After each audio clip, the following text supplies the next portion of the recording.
Bueno, buenas tardes, gracias por la atención y la invitación. En esta oportunidad vamos a conversar un poco sobre qué tenemos actualmente en quimioprofilaxis en niños contactos con pacientes con TB drogoresistente. Vamos a enfocar un poco la exposición, vamos a tratar de ser un poco más concisos por aras del tiempo. Este va a ser nuestro temario, vamos a definir qué es infección TB latente, vamos a ver una situación epidemiológica general de la tuberculosis en pediatría específicamente, qué definiciones operacionales actuales tenemos. Como hemos escuchado, la norma 9 está a punto de aprobarse y las definiciones han cambiado un poco también. ¿Qué opciones de quimioprofilaxis se tiene en general a nivel mundial? ¿Qué opciones hay en Perú actualmente y qué opciones se vienen en la nueva norma, ¿no? Y qué estudios están en desarrollo para quimioprofilaxis en TB-XDR. Bueno, siempre es importante empezar esta exposición con este gráfico en relación a infección TB latente, porque nos muestra en general cómo estamos. Es un gráfico clásico del iceberg, en donde la punta del iceberg es lo que conocemos, lo que vemos, los pacientes con tuberculosis, MDR, XDR, sensibles, pero la gran masa de pacientes está en aquellos pacientes infectados, que tienen una morbilidad encubierta en la comunidad por distintas razones, desde pacientes que se han perdido en el seguimiento, que han fracasado en el tratamiento, que simplemente no han sido captados o que han sido contactados, pero no han sido censados ni tampoco han sido evaluados. Entonces, esta charla parte desde este punto, porque si nos damos cuenta, la gran masa de pacientes está ahí. Entonces, nuestra función es identificar a estos pacientes y ofrecerles algún tratamiento o por lo mínimamente identificarlos. Entonces, es importante empezar desde este punto. Entonces, ¿qué definición tenemos para infección TB latente? La Organización Mundial de la Salud nos habla de que es un estado de respuesta inmune persistente a una estimulación de los antígenos por el Mycobacterium tuberculoso, sin evidencia de TBC activa, clínicamente manifiesta, claro está, y la mayoría no presenta síntomas de TB activa, pero tiene riesgo a desarrollar. Cabe el momento para mencionar que no existe una prueba gold estándar que nos indique o nos diagnostique infección TB latente. Nuestra norma técnica del 2013, con modificaciones en el 2018, nos dice básicamente lo mismo, que es un estado documentado de infección por Mycobacterium tuberculoso a través de una prueba de PPD sin evidencia de enfermedad activa, ¿no? Bueno, hablando un poco de epidemiología, en el reporte de la Organización Mundial de la Salud del 2021, vemos un mapa general del mundo en donde resalta mucho el color de nuestro país, porque es un país con alta tasa de incidencia, como todos sabemos, junto con Bolivia y otros países de Centroamérica, la mayor incidencia a nivel mundial de tuberculosis, pero cabe resaltar que la carga de tuberculosis pediátrica representa alrededor del 10% en nuestro país y en la mayoría de países, pero que en países con alta incidencia, con una incidencia mucho más alta, como países que pertenecen a África subsahariana, a zonas del Asia, pueden llegar hasta un 40-50% de representar de los casos de incidencia de tuberculosis general. Así que es bastante importante identificar eso. Y en Latinoamérica, por ejemplo, este es un slide que nos habla de la carga de tuberculosis resistente a la rifampicina o MDR en el 2020 en Latinoamérica, y lamentablemente encontramos al Perú encabezando la lista como el país con mayor incidencia de TB-MDR o resistente a rifampicina por sobre países con más población como Brasil, etcétera, con una tasa de 4.3 y un porcentaje de casi 40%, que es bastante alto. Por otro lado, en el estudio de contactos, al ser un país con tanta tasa de incidencia de tuberculosis, deberíamos estar mucho mejor en el estudio de contactos en menores de 5 años y aquellos que iniciaron tratamiento preventivo, pero vemos que estamos alrededor de la mitad, a mitad de tabla, se podría decir. Estamos con un 68% de cobertura, con un 68-65%, superados por otros países que tienen alta tasa. Por ejemplo, Bolivia, que tiene una tasa medianamente alta, que supera el 90% de casos estudiados y que iniciaron TPI. En cambio, nosotros no. Entonces, ¿qué pasa en una situación epidemiológica en el Perú específicamente? ¿No? En el reporte del SIC-TB del 2021 nos muestra claras diferencias en ciertas zonas de nuestro país, con una morbilidad general de TB alrededor de 57.2 por 100.000 habitantes, y relacionados con la edad pediátrica, unos 1.934 niños diagnosticados. Los casos nuevos, 77.5 por 100.000, y de niños menores de 18 años, 1.870. Casos nuevos con frotis positivo, 33.9, y en pacientes pediátricos, 948. Y el motivo de nuestra charla Los casos MDR y XDR también son altos, pero llama mucho la atención que estos casos están prácticamente limitados a Lima Metropolitana y al Callao, con el porcentaje de pacientes MDR de 60% en Lima Metropolitana y el Callao, y de pacientes XDR más del 90% en Lima Metropolitana y el Callao.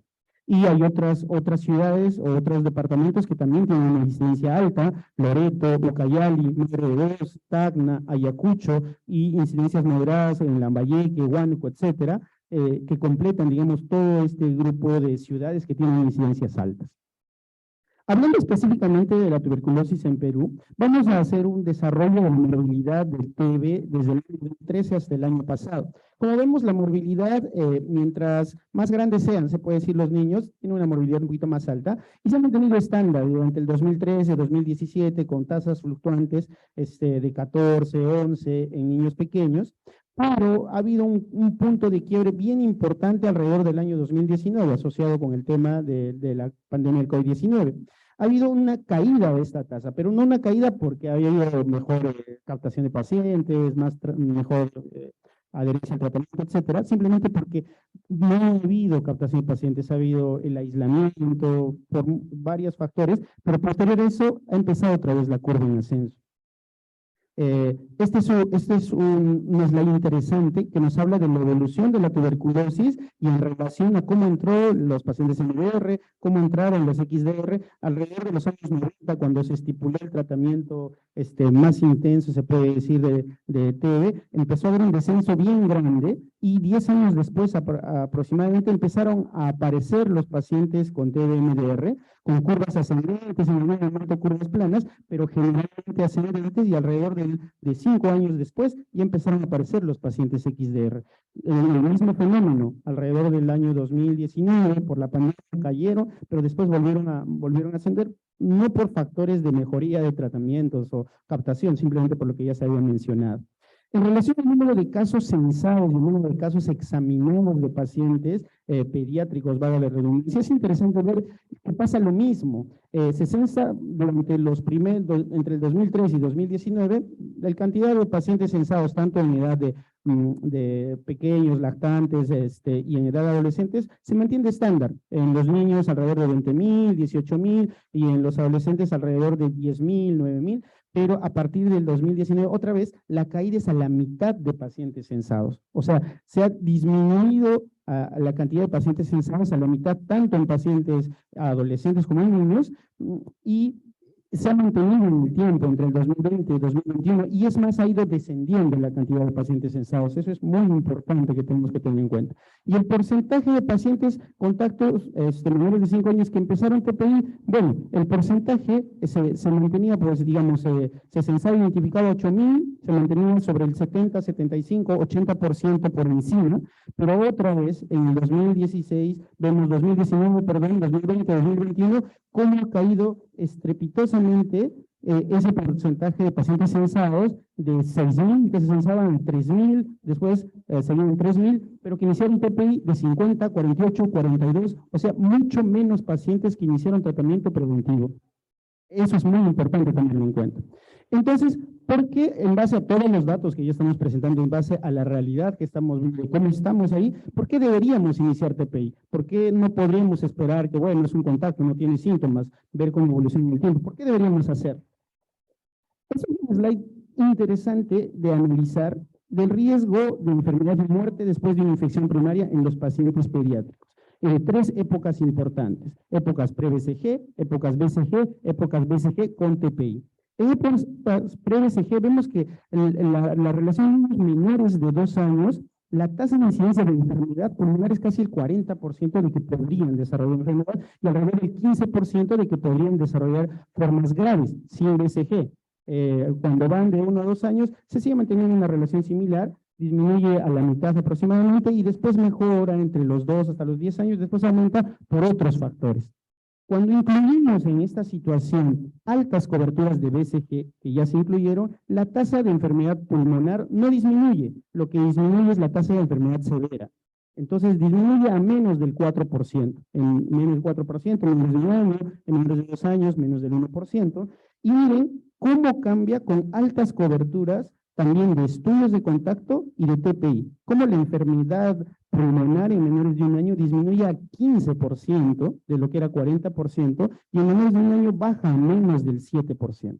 Este es el motivo principal por el que debemos insistir en que los pacientes, es importante los lactantes o los niños menores de 5 años, que deberían recibir tratamiento preventivo por esta relación. Además, la tabla de riesgo de progresión de enfermedad, como ya digamos un resumen de lo que mencioné, nos dice que en los menores de 2 años el porcentaje de la posibilidad de enfermedad ronda el 40% en menores de un año y menos del 20% de entre 1 y 2 años, y de desarrollar enfermedad severa o formas severas también alrededor del 10 al 20%. Por eso es importante enfocarnos en este grupo de pacientes, en realidad en la mayoría de contactos escolares, porque el riesgo sigue aumentando más adelante y se sigue manteniendo aunque es menor. Entonces es importante enfocarnos en este grupo de pacientes. Y otra cosa también importante es mencionar que la tuberculosis pediátrica no se desarrolla como la tuberculosis en los adultos. Debe existir un contacto intradomiciliario, un caso índice en la casa. No hay niños que contagien a otros, generalmente no existe. Debe existir una condición ideal para que se desarrollen esas situaciones en los pacientes pediátricos, y segunda gran diferencia, no se manifiestan clínicamente similares a los adultos. No se manifiestan de la misma manera. ¿Eso qué quiere decir? Generalmente no son bacilíferos, generalmente no tienen lesiones cavitarias como las lesiones características de los adultos, y eso nos manda al primer gráfico que podemos ver acá, en donde vemos una lesión pequeña, no cavitaria, nodular, pariliar, que representativamente puede ser menos de 2 centímetros y nos puede representar entre 500 a 1000 bacilos. Cuando dejamos que esto avance en el tiempo, cuando dejamos que evolucione una enfermedad establecida pulmonar con cavitaciones de más de 2 centímetros, etcétera, ya estamos hablando de 100 millones de bacilos en esta zona. Entonces, la mutación espontánea para la resistencia a la isoniazida requiere unas condiciones similares, requiere que por lo menos haya 1 por 1 millón de bacilos, y para que se dé una mutación a resistencia a la rifampicina, 1 por cada 100 millones. Entonces, vemos que los niños inicialmente hacen enfermedad pulmonar con lesiones pequeñas, vasculares o, digamos, no sé, a nivel de ganglios, etcétera, no van a tener riesgo de resistencia, pero si los dejamos evolucionar en el tiempo, puede existir eso. Ya yendo a las definiciones operacionales, nos vamos a basar en nuestra norma técnica, porque como menciono, la que está a punto de aprobarse, esperemos que se apruebe pronto, cambian algunas cosas. Para criterios prácticos, digamos, siempre, lo mencionamos por ahí, que la resistencia a rifampicina se considera como una resistencia. Entonces, estos son los denominadores que conocemos, y en esto nos vamos a enfocar un poco en la segunda parte de la charla. La segunda parte, bueno, pongo este slide porque en el 2018 es un punto importante de cambio en el manejo de los pacientes, en todo sentido, incluidos los pacientes con infección TB latente, porque a partir del 2018, en una serie de estudios que les voy a mencionar más adelante, nos ayudan a respaldar el hecho de que ya se puede utilizar ciertos esquemas de tratamiento preventivo, tanto en resistentes como en sensibles, a partir del 2018. Pero nuestra norma técnica, como menciono, en el 2013 y con una posterior evaluación del 2018, ojo, después de que había salido el informe de la Organización Mundial de la Salud, la norma técnica igual, nuestra norma no establece tratamiento preventivo para contactos con pacientes resistentes, hasta la norma actual que tenemos. En la norma modificada, la que estamos esperando, el proyecto de norma que está a este lado, que se va a aprobar pronto, ya establece, que se va a aprobar hoy, ya establece y ya incluye tratamiento preventivo para pacientes con TB resistente, que eso es un avance muy importante, del cual vamos a hablar ahora, ¿no? Entonces, ¿qué alternativas tenemos a nivel mundial en quimioprofilaxis en contactos TB resistentes? La historia de profilaxis de resistente no es reciente, se da desde finales de inicios de los 90, y eso es a lo que quiero presentar primero. Este es un estudio interesante de hace muchos años, pero es un estudio en donde se empieza a presentar cómo usamos terapia preventiva con rifampicina para pacientes contactos con infecciones resistentes. Esto será a partir de un brote para tuberculosis en un colegio en Atlanta. se da un brote de tuberculosis resistente y se hace un estudio de seguimiento prospectivo en 157 estudiantes expuestos a estos pacientes y que eran resistentes a isoniazida y se les administró, bueno, rifampicina a 10 miligramos por kilo por dosis por 4 meses. Los criterios de inclusión para que ingresen ahí eran que hayan estado expuestos, evidentemente, estos pacientes, que tengan un PPD positivo más de 5, pero que no hayan tenido estudios de PPD previos con positividad, que no tengan evidencia de enfermedad pulmonar o de tuberculosis activa, para lo cual se les hizo exámenes clínicos, radiografías, etcétera, y que no tengan evidencia de enfermedad hepática, porque hasta este punto lo que se mencionaba en relación al tratamiento preventivo con la rifampicina, es mencionar, decía, que podía haber muchos efectos adversos en relación a dolor abdominal, náuseas, vómitos y elevación de las enzimas hepáticas. Entonces, el estudio básicamente se hizo con una instalación de una clínica dentro del colegio, se hizo un tratamiento directamente observado durante lunes, miércoles y viernes y se les administró el tratamiento para la casa martes, jueves y sábado. Entonces, de estos 157 adolescentes que iniciaron con terapia preventiva con rifampicina, 148, que representa el 94%, terminó la terapia preventiva. Alrededor las terminó alrededor de las 30 semanas y 10 alrededor de las 60 semanas. ¿Y por qué hubo esta variación? Porque más o menos el 26%, que eran 41 pacientes, reportaron uno o más efectos adversos, sobre todo gastrointestinales. El efecto adverso más frecuente que reportaron estos pacientes eran náuseas, anorexia, por ahí otros efectos no gastrointestinales como rash, ictericia, etcétera, pero que fueron momentáneos y no meritaron ninguna intervención médica. Entonces, pero del grupo, 18 interrumpieron su terapia, 6 lo descontinuaron y 2 permanentemente. Pero lo que llamó la atención y lo importante de este estudio es que ninguno de los estudiantes que iniciaron el tratamiento preventivo con rifampicina desarrolló tuberculosis pulmonar a los 2 años posteriores de su evaluación, porque este estudio les hizo evaluaciones trimestrales hasta los 2 años posteriores. Bueno, revisando otras guías internacionales que tenemos, en el año 2013, la guía canadiense en el capítulo de tratamiento de infección TB latente ya nos muestra algunos avances en cómo enfocan a sus pacientes con infección TB latente. Por ejemplo, nos muestra los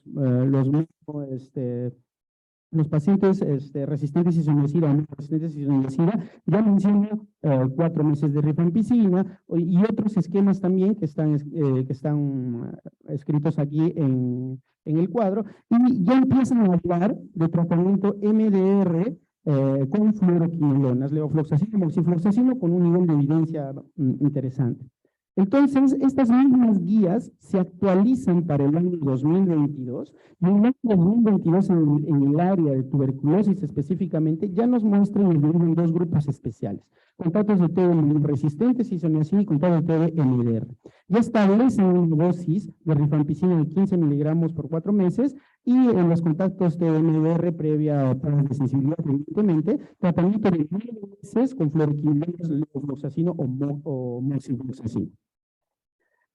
Otra guía interesante a nivel mundial es una guía en Sudáfrica que nos habla del tratamiento preventivo de los monoresistentes específicamente. Nos habla de 3 ítems importantes: los verdaderamente resistentes a rifampicina, en los cuales se les hace estudios no solamente con GeneXpert, etcétera, se les hace estudios con cultivo y se especifica que sí son resistentes para poder dar tratamiento con isoniazida, el tratamiento preventivo que todos conocemos. Y el tratamiento monoresistente a isoniazida, pues aquí nos mencionan que podemos dar el tratamiento de 15 miligramos por kilo, entre 10 a 20 por 4 meses.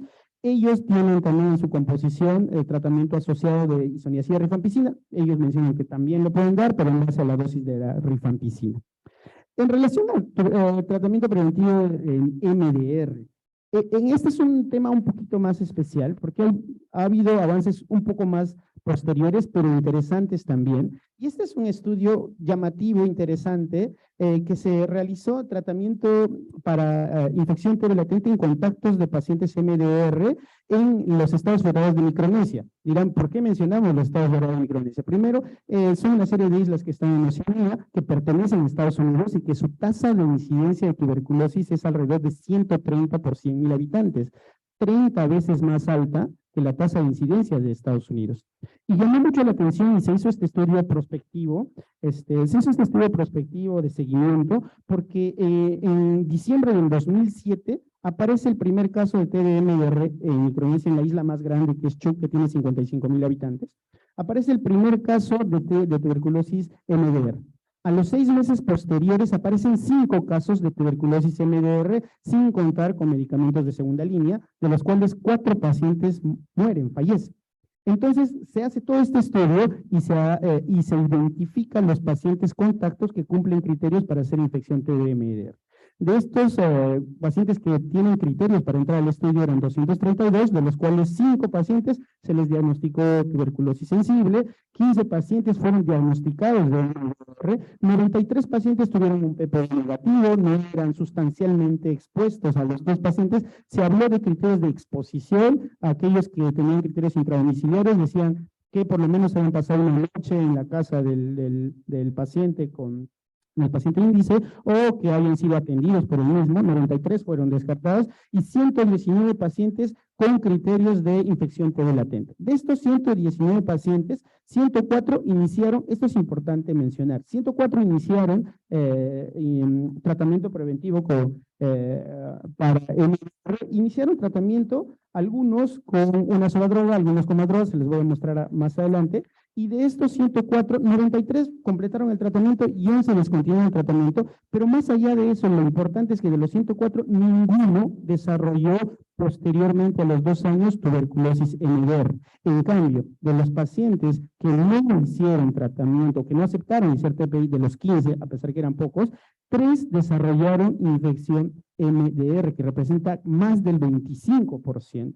Asociados a los otros, eran 31, pues fallecieron 3 pacientes más. Pero ese es el punto importante que quería mencionar. En este estudio se usó estos esquemas de tratamiento, de tratamiento preventivo. En los pacientes que eran resistentes a isoniazida, rifampicina y etambutol, se utilizó moxifloxacino, se utilizó etambutol. En los niños menores, levofloxacino, etambutol, y en los otros pacientes, en los pacientes que eran resistentes a isoniazida, rifampicina, piracinamida, se utilizó en algunos casos solo moxifloxacino, en algunos casos levofloxacino con etienamida, todos los esquemas más de 12 meses, perdón. Y es importante tener este cuadrito final porque es interesante que los niños que participaron en el estudio eran alrededor del 40%. Y de los niños, la tasa de cumplimiento de tratamiento era bastante alta, era más del 95%. En cambio, en los adultos empezó a disminuir. Entonces, en los niños que se cumplieron el tratamiento, y en general en todos los que cumplieron el tratamiento, no se presentó ningún caso de TMDR en el seguimiento posterior de los 2 años siguientes.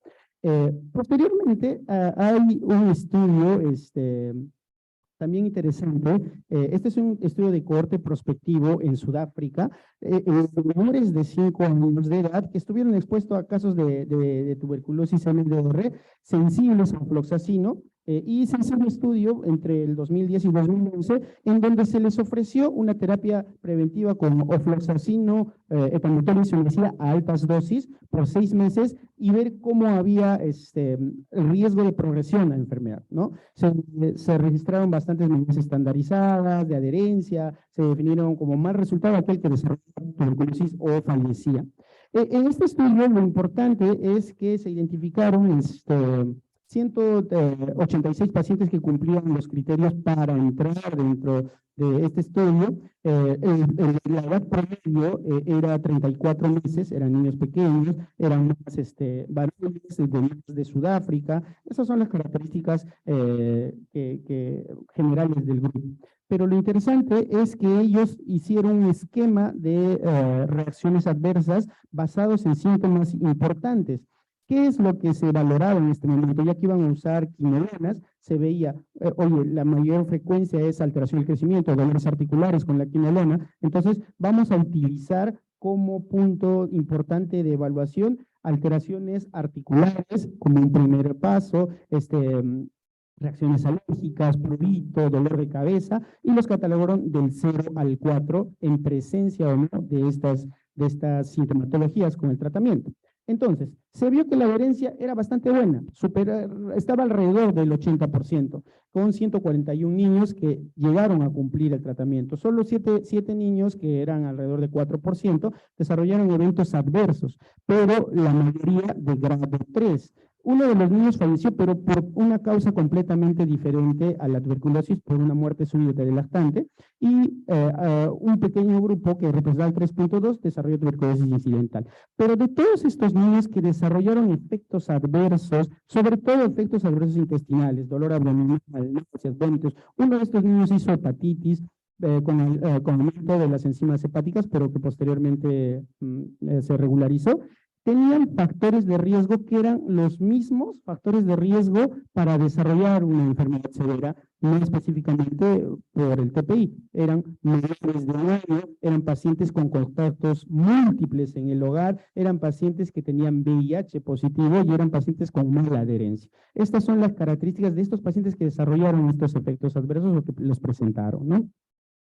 Tenemos además también este estudio que es una revisión sistemática, digamos, que une la mayoría de estudios, es una revisión sistemática y un metaanálisis de costo-efectividad del tratamiento en infección TB latente, y si reduce o no reduce la progresión en enfermedad. Entonces, esta revisión sistemática agarra un gran grupo de estudios desde el 94 al 2014 para estudiar estas 3 condiciones, ¿no? La incidencia de TB, la finalización, interrupción del tratamiento y la relación costo-efectividad mediante una pregunta pico importante. Y dice, entre los contactos de pacientes TB MDR con presunta infección TB latente, y la definen con infección TB latente no específicamente relacionada con el nivel de PPD, sino con contacto directo con un paciente continuo, en el que dice que por lo menos diariamente se veían por alrededor de un mes, o que vivían dentro de la casa y sin evidencia de enfermedad activa. En este grupo de pacientes debería usarse el tratamiento para infección TB latente MDR en comparación a no usar ningún tratamiento. Se consideró tratamiento eficaz a aquellos esquemas que usaban uno o más medicamentos sensibles a la cepa de este paciente, así que también se incluyó en este grupo de pacientes las monoterapias. Entonces, se encontraron 95 estudios que cumplían los criterios de inclusión, pero cuando se revisó los resúmenes, etcétera, se sacó 71 estudios. ¿Por qué? Porque la mayoría solamente hacían reportes, o solo información de tratamiento, o eran grupos con menos de 10 pacientes. De los 24 estudios que restaban, 22 eran artículos completos y 2 eran revisiones bibliográficas. De aquí se sacó 3 estudios más. ¿Por qué? Porque uno no tenía los datos completos y 2 se envió, se solicitó información a los autores y no respondieron. De los estudios, de los 21 estudios restantes, 6 compararon la efectividad de pacientes tratados y no tratados, y los demás hicieron solo de 10 estudios en solo tratamiento, como si le dabas tratamiento, la incidencia o la posibilidad de poder desarrollar tuberculosis, o los pacientes que no tenían tratamiento, la posibilidad de desarrollar tuberculosis. Entonces, en el primer gráfico de este costado vemos que están descritos 5 estudios. 5 estudios, ¿por qué? Porque el estudio de la India se saca porque duplicaban información. En el primer estudio, que podemos ver aquí, el de Adler de Estados Unidos, es un estudio pequeño pero interesante, porque habla de pacientes, en niños, pacientes escolares que habían sido expuestos a pacientes con TB MDR, a los cuales se les ofreció tratamiento preventivo.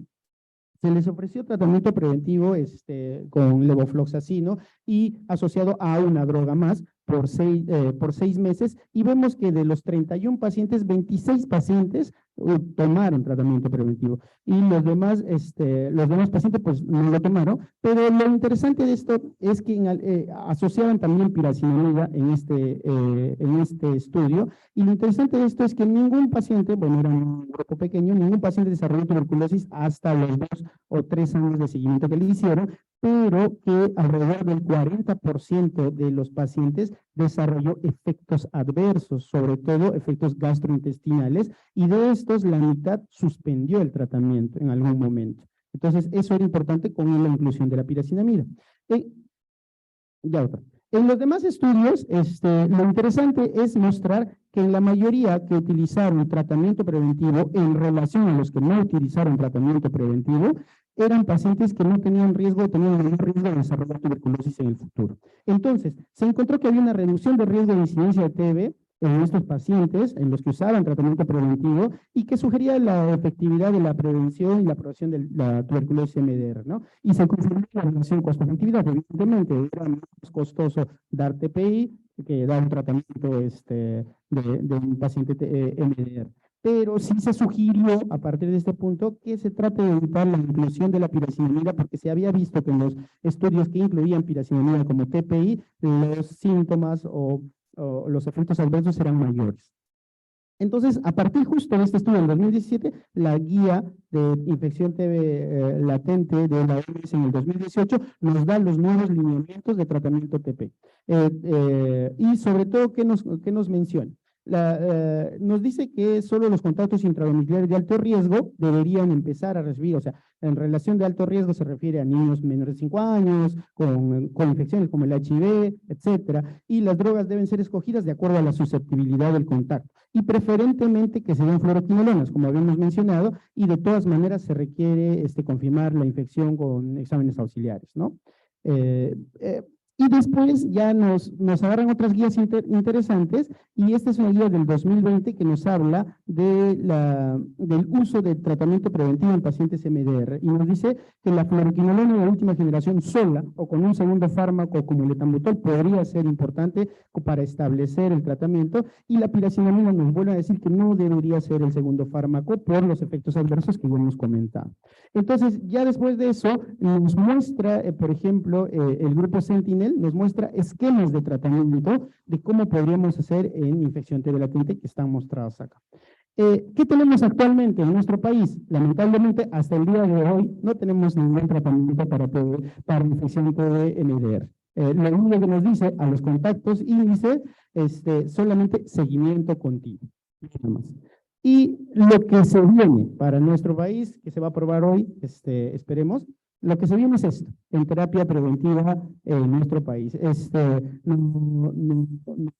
Muestran estos esquemas que ya les había mencionado, uso de fluoroquinolonas y uso de levofloxacin, ¿no?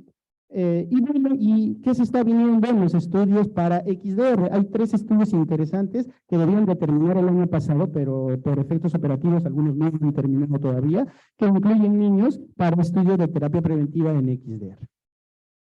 Bueno, en las conclusiones, básicamente la terapia preventiva nos ha demostrado que es una herramienta importante que nos permite disminuir el riesgo de desarrollar TB. De todas maneras, sobre todo en niños menores de 5 años con comorbilidades, no debemos iniciar nunca TPI o terapia preventiva en pacientes que no hemos descartado actividad de tuberculosis activa, valga la redundancia, y definitivamente los contactos de pacientes resistentes a isoniazida deben recibir tratamiento preventivo con rifampicina, y los contactos de pacientes MDR se deben incluir las fluoroquinolonas, ¿no? Y bueno, y es importante conocer que esto ya existe, que esperemos en la nueva norma ya se pueda hacer viable y podemos estar iniciando el tratamiento. Bueno, muchas gracias.